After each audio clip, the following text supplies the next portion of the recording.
Priyanka, and the poem which we are going to study today is For Annie Gregory, Class 10th. The poem is written by William Butler Yeats. Before we begin the poem, let us know something about the poet. Yeats was born in 1865 and died in 1939. He was an Irish nationalist. He was educated in London and then in Dublin. He won the Nobel Prize for Literature in 1923.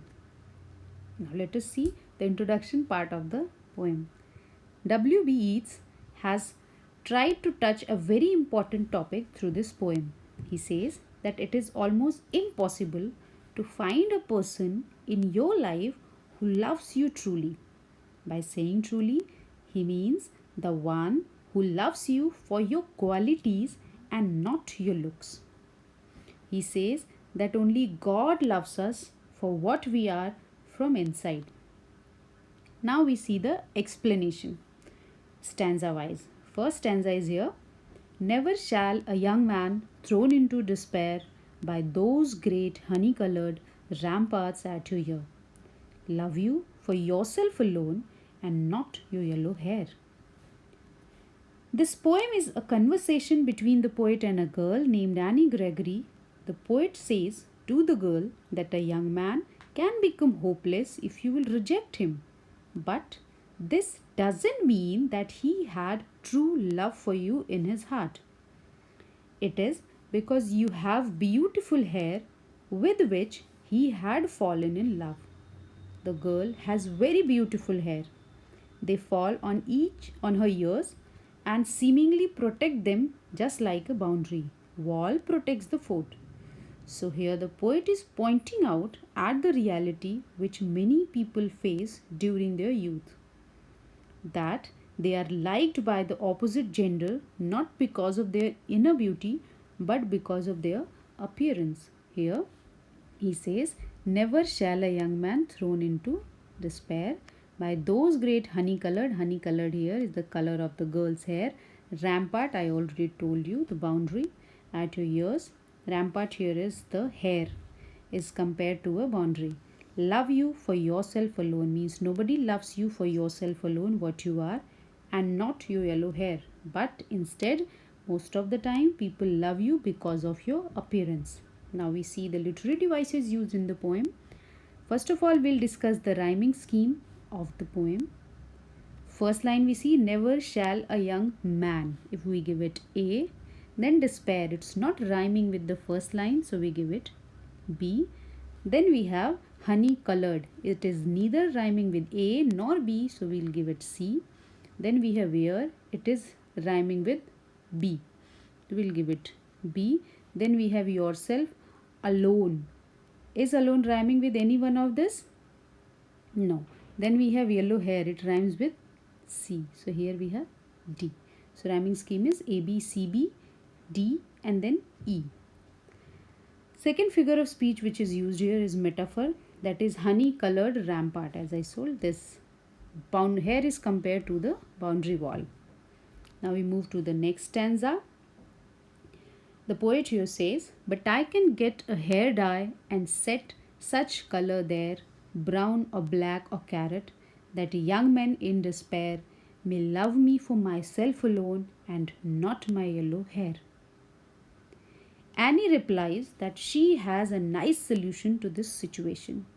When the poet says those things to her, then the girl says, I have a really very good solution to this situation.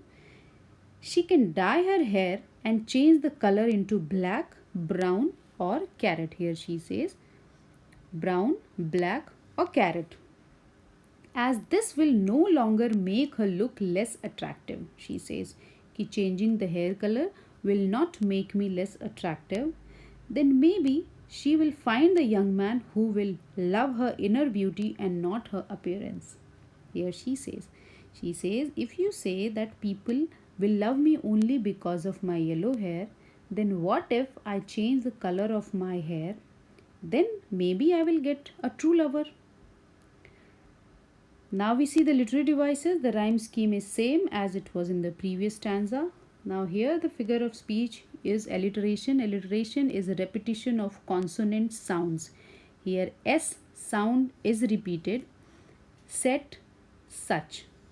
Okay, so here it is figure of speech alliteration, set and such. SS, wherever it is done, it is alliteration.